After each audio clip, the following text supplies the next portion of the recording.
We have Garrett McGowan over here at KULA Causes, and he's going to tell us a little bit about what KULA does and how they're working with the nonprofit community. Sure. Thanks for having me. What we've done with KULA is created the world's first virtual currency for charitable giving.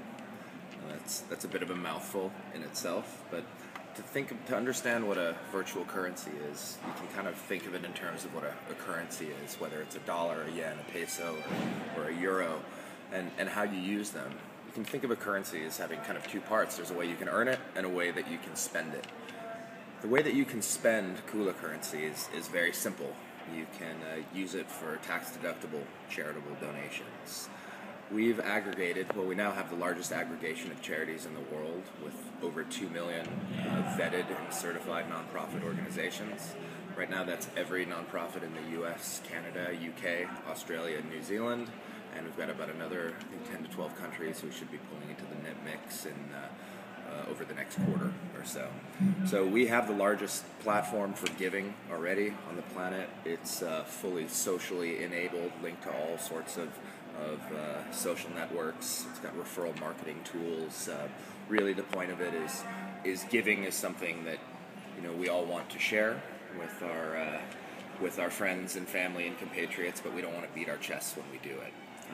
And social media is a really great tool to be able to share those experiences, because rather than telling people how great you are for your philanthropic activity, you get to kind of act as an advocate for those causes that you care about.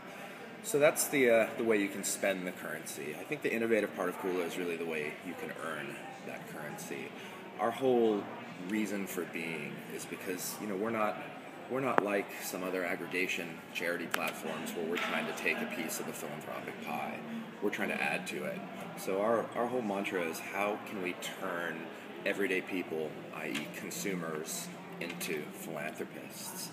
We know, and I think most people in the nonprofit community know from their research, that often the people that have less give proportionally more.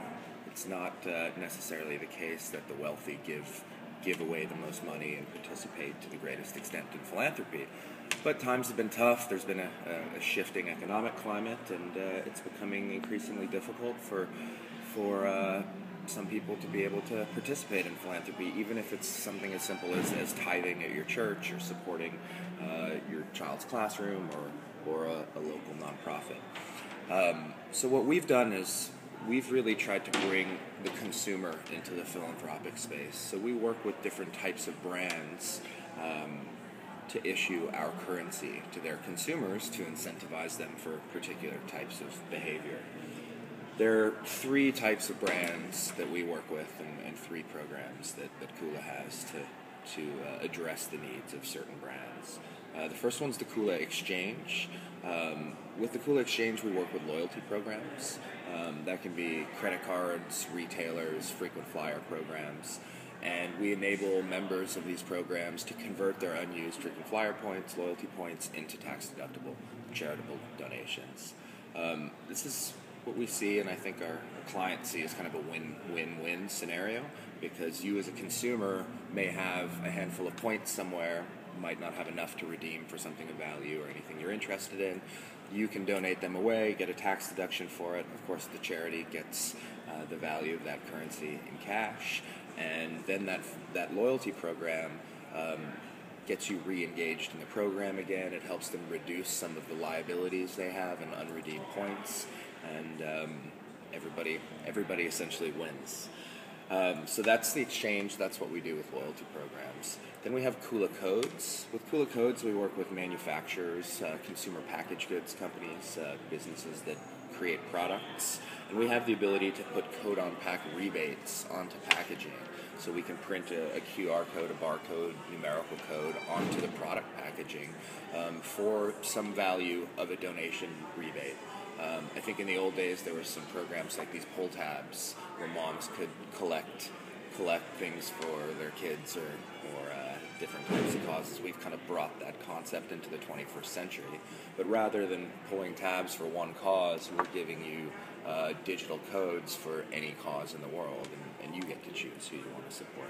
Again, it's kind of a win-win scenario. You get the rebate off the product, you get the tax-deductible donation, the charity gets the value in cash, and then that brand, that manufacturer or CPG gets a marketing and a communication channel between you as the consumer and them as the brand. This is a huge value to them because they're normally paying lots of money to retailers to understand who's purchasing their products better. Of course, we act as a very strong firewall. We don't share any personal data. All we really want to know is a little bit about you, so we can segment and understand a little bit about some of your value preferences to help inform cause marketing for our partners. The third and final piece that we do, we also work with brick and mortar merchants. So we work with the small business community and allow merchants to allocate our currency at the point of sale. This program is called KULA Rewards. So we actually work with chambers of commerce, business associations, local governments, in kind of much more organic and natural coalitions of businesses that already work together. And these chambers recruit the businesses within their organization into the program. It's quite an easy process of plug and play, and those local merchants can allocate the KULA currency as well. Again, pretty good win-win-win scenario in the mix. You earning your rebate and tax-deductible donations, the charity earning the money, and then that small business having incentivization tools to get you to shop with those brands. And as most people know, small businesses really have trouble competing with big brands. They don't have the economies of scale, they can't compete on cost and whatnot. So we're trying to bring in an incentivization structure that's much less rational and much more emotional. Really trying to incentivize people to shop locally and to tap into all the great benefits of people shopping within their local communities. KULA has a lot of touch points. We can essentially integrate our technology, which is called a points engine. We can integrate it into any type of transactional environment. So even being here at South by Southwest, we've had interest from gaming companies, people that want to reward for online and offline activities, even web merchants and whatnot. So, okay, so can you tell me what inspired you to start KULA? Sure. I've recently made a career shift into the technology world. First half of my career, the past 10 years or so, I've had my own consultancy, and I worked in the development community. I have a master's degree in international development planning. And when I started my consultancy, most of my work was working with kind of marginalized communities. I worked with Aboriginal communities in the Pacific Northwest. I worked with national governments in Africa. I was a special advisor to the United Nations. And the work I did was multi-stakeholder decision-making and strategic planning, but in the field of local economic development. Local economic development is classic development jargon for answering really a simple question: is how can we create an enabling environment for business to thrive? And in order to create this enabling environment for successful economic growth, we have to bring together diverse groups of stakeholders, which generally is government, civil society, and the private sector. So I was week in and week out working with these kind of disparate stakeholder groups, trying to get them to find shared objectives, common values, and ways to move forward. And what I learned in the process is it was a bit of a negative feedback loop. They weren't always incentivized to work together very well. And the more I dug into it, the more I realized the weak link there was between the private sector and civil society, or the nonprofit community. And the nonprofit community was certainly chasing after private sector dollars, but I think most private sector businesses really saw working with the nonprofit community as much more of an altruistic pursuit, or getting soft benefits like PR, but really had trouble measuring and monetizing the value of that kind of social responsibility and engagement with the nonprofit community. So this was a question that kind of lurked in my mind for a long time, was how can we effectively monetize the value of a brand's social responsibility? At the time, I'd been living up in Canada, and Canada has this institution that's phenomenal called Air Miles. And Air Miles is a nationwide loyalty program that has some of the biggest brands in the country participating in it: grocers, hardware stores, gas stations, telecommunications companies, and whatnot. And if you shop or frequent any of those merchants, you can collect this currency. It's such an institution in Canada that almost 2 out of every 3 consumer transactions in the country take place through an Air Miles membership. That's almost an impossible number to fathom, that 60% of customer transactions take place through an air miles account. So the whole country is used to earning this currency and then spending it for flights or other types of rewards. And I found it fascinating because as an American, we have nothing like that here. The loyalty industry in the U.S. is much more disjointed. Everybody kind of sets up their own types of programs, and then to see such an institution in place, I found it fascinating. I started digging into it a little bit more, and started to realize that these same tools that incentivize customers to shop at particular brands and that also allow them to measure and calculate the value of those customers could be used in kind of the social responsibility and the corporate philanthropy space to help measure and monetize the value of brands' good work or commitments to the social or the environmental. So took this hypothesis and found some of the leading consultants in the world in loyalty, ran it by them, actually moved to Europe for 7 months, where most of those guys are, and kind of vetted the concept and got the green light, and here we are. What's in the future for you guys? What's going on? What are your plans for the next coming year? Wow. Well, it's been a big start to the year so far. We recently wrapped up a first significant round of funding and started to build out our team. We've actually gone from a very, very small team of 3 up to 10 now. So we're really starting to kind of build out our capacities a little bit more.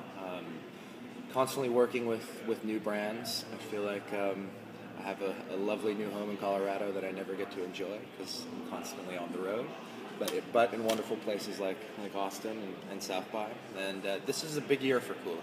This is where we're really starting to get exposure, get a new client base, and grow our audience and grow our market. So it's my hope that as our team grows, we have more people advocating for this approach, and different brands and organizations will really start seeing the value in kind of democratizing social responsibility, and rather than taking this approach of let's choose a cause and throw a bunch of money at it and see who listens. Let's put the power back in the hands of our consumers and empower them to direct this type of giving process and build meaningful relationships in the process. And I guess one of the things that I've learned in this journey is, especially with KULA, it's not about sales and about business development as much as it is about education and advocacy. I think everybody that works for our company, whether they're from the technology side or biz dev or social media or communications, they've all learned that their number one role is advocacy. And if people start hearing the message and spreading the word, I think we're going to have a great 2012. That's fantastic. There's a lot of knowledge. So I did get a hold of you guys through the mass email that kind of went out to nonprofits here in Austin. Can you throw out some tips for organizations that are wanting to sign up for KULA causes, get involved, how they should use it? So what's kind of the entry level for an organization? Sure. So if you're a vetted and current 501c3 in the U.S. or in any of the other countries I mentioned, we already have you in the system. You're already there. However, we offer free advanced profiles to any nonprofit that would like a little bit greater exposure. Our basic profiles, provide your mission statement and your contact information. But if you sign up with us, it takes maybe 3 minutes maximum. You can put in your Twitter feeds, Facebook feeds. You can put in some logos, some additional information that's really engaging. And I think this provides a big benefit for the nonprofits as well, because when somebody donates to you and tweets it and Facebooks it, your brand is getting shared through the social media verse, and the viral opportunities for kind of snowballing will really be enhanced by that. So you can go to our website, www.kulacauses.com. You'll see at the bottom of the page, it says, "Are you a charity?" You can click on the link there, literally 120 seconds, and you can be through the process. At that point, you're not only going to get greater exposure on the platform, but we actually provide some pretty amazing donor analytics as well. We have dynamic reporting tools where you can segment your donors and and gain more insights into who supports you guys and where they're coming from and what brands they support as well.